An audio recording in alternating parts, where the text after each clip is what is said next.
Tak ahoj, vítajte na kanáli For Work and Fun a v dnešnom videu sa pozrieme na porovnanie dvoch profi vrtačiek Milwaukee versus Hilti. Takže poďme na to, vyskúšame a porovnáme ich.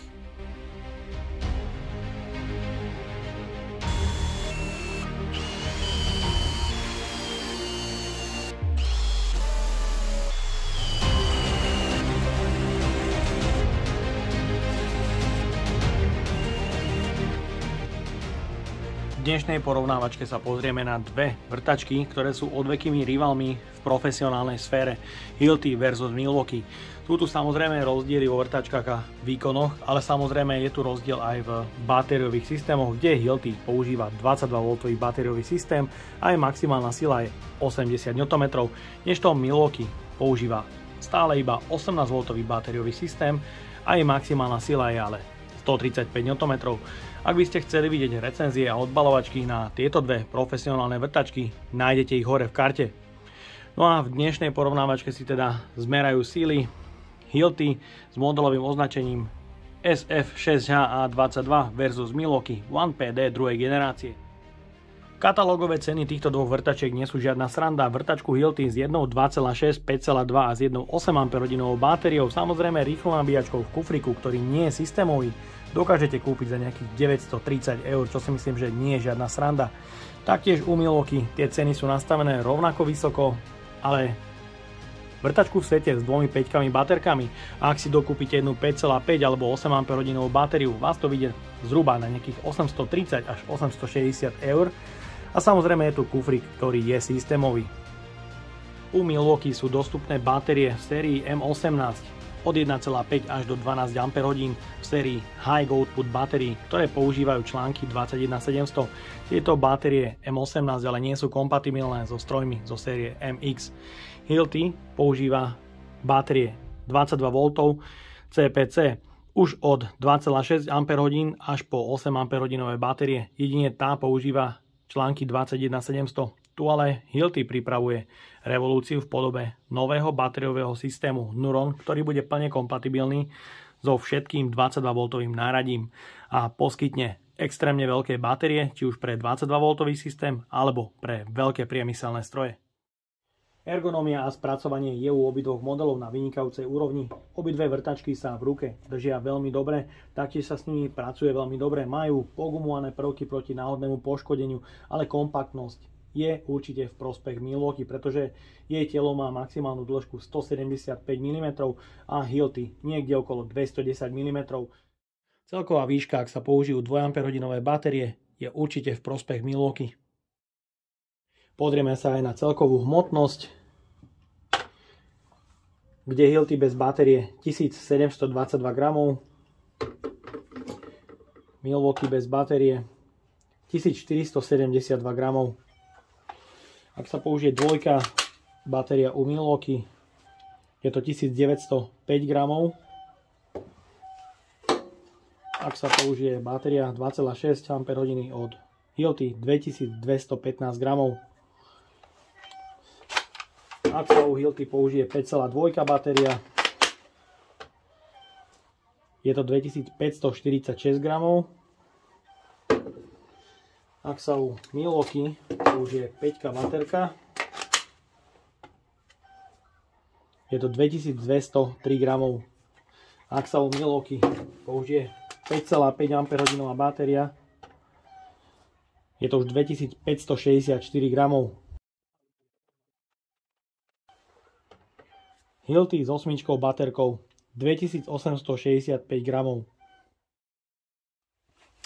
Obidve vrtačky používajú výkonné brushless motory. U Milwaukee maximálna sila 135 Nm, 14 nastavení sily na elektronickej spojke, jeden režim vrtania, na ktorom je maximum 2000 otáčok na druhej rýchlosti a 550 na prvej rýchlosti. Je tu taktiež jeden režim vrtania s príklepom, na ktorom je 32 000 úderov za minútu. Hilti a je maximálna sila 80 Nm, 15 nastavení sily na elektronickej spojke, jeden režim vrtania, kde je 2000 otáčok na druhej rýchlosti a na prvej 0 až 490. Je tu taktiež mechanický príklep, ktorý má 36 000 úderov za minútu.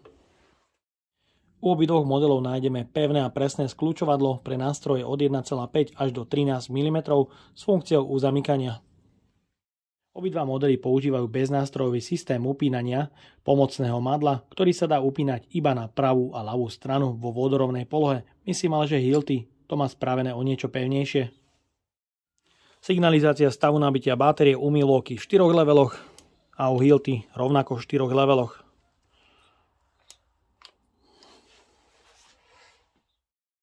Milwaukee pre svoje prémiové stroje používa technológiu OneKey, ktorú spárujete s aplikáciou cez mobilný telefón a dokážete tým plne konfigurovať prvú, druhú a tretiu rýchlosť podľa požiadaviek, meniť otáčky a taktiež nastavovať funkciu kickback.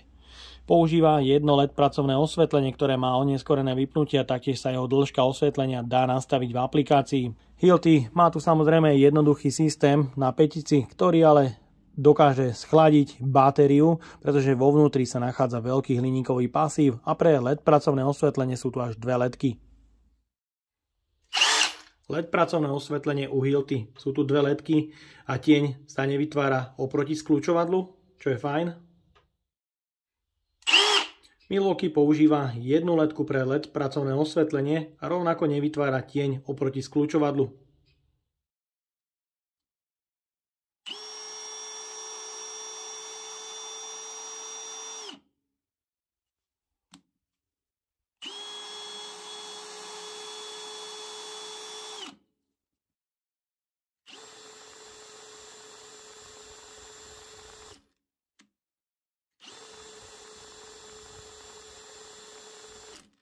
Presnosť kľúčovadla je u obidvoch modelov výborná.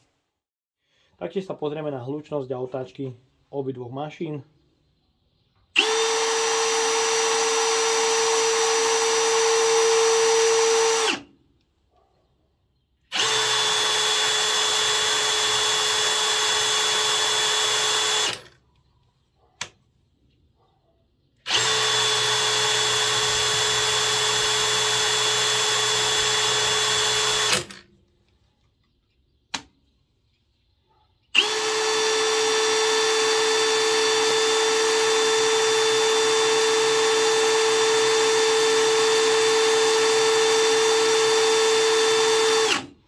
Mohli ste vidieť, u Hilti sú otáčky totožné s tým, čo výrobca uvádza, ale u Milwaukee som nameral nižšie otáčky. Pre odskúšanie minimálnej a maximálnej sily obidvoch mašín som si pripravil rôzny spotrebný materiál a taktiež rôzne batérie. Porovnáme určite výkon na 2 baterkách, ďalej výkon na 5 baterkách a Milwaukee bude určite v nevýhode, pretože pri týchto veľkých baterkách s článkami 21700 u Milwaukee mám len 5,5 Ah batériu a u Hilti až 8 Ah batériu, ale tá vrtačka má iba 80 Nm, kdežto Milwaukee dosahuje až 135 Nm. Začíname teda skrutkovaním na elektronickej spojke malými skrutkami. Na obidvoch modeloch nastavujem minimálnu silu na elektronickej spojke na prvej rýchlosti.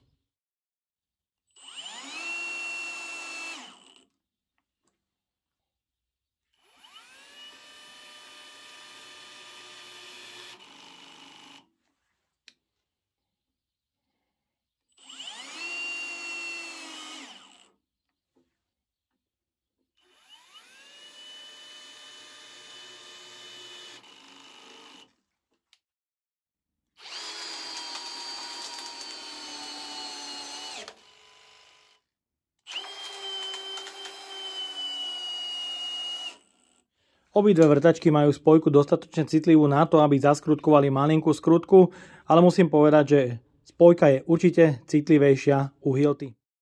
Ďalej pokračujeme skrutkovaním do mäkkého smrekového dreva o priemere 6, 8 a 10 mm s maximálnou dĺžkou od 100 do 300 mm.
Ďalej pokračujeme vrtaním otvoru o priemere 10 mm do ocele.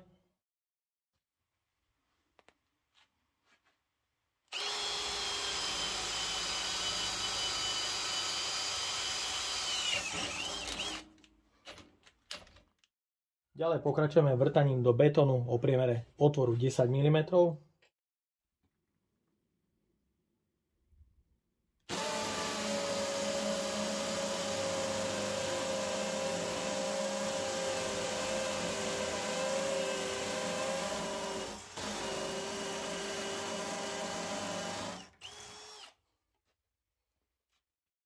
Ďalej pokračujeme vrtaním do mäkkého smrekového dreva o priemere 20 mm.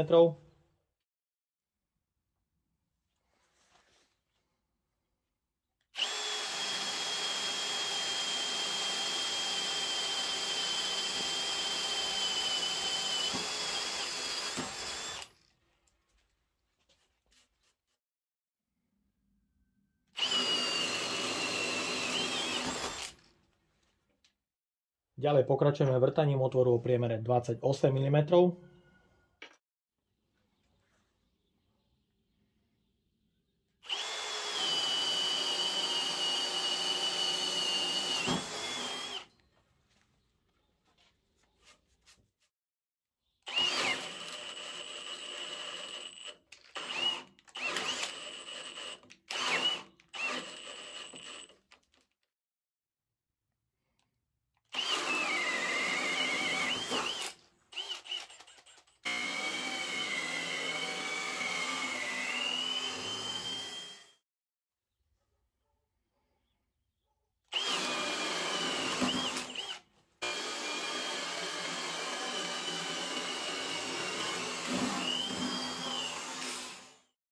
Použijem aj Forstnerov vrták o priemere 35 mm.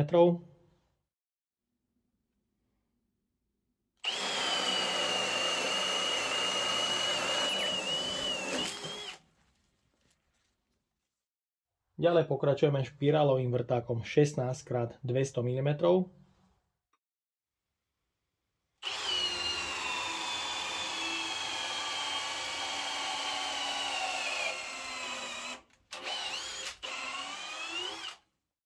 Taktiež vyskúšame vrtať otvor o priemere 65 mm s vrtákom od Milwaukee Switchblade.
A pre extrémny test tu mám vrták o priemere 36x500 mm, takže poďme na to.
Takže vrtačka Hilti aj s 8 Ah batériou nezvládne vrták na druhej rýchlosti 36x500. Vyskúšame Milwaukee.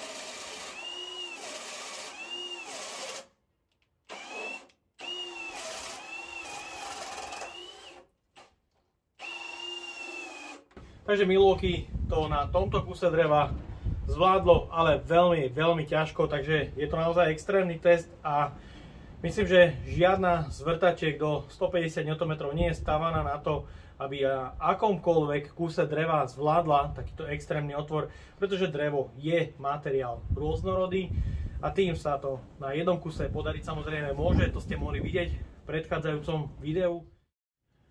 Absolútne som na začiatku recenzie netušil, že vrtačka od Hilti bude takto dobre držať krok so 135 Nm vrtačkou od Milwaukee.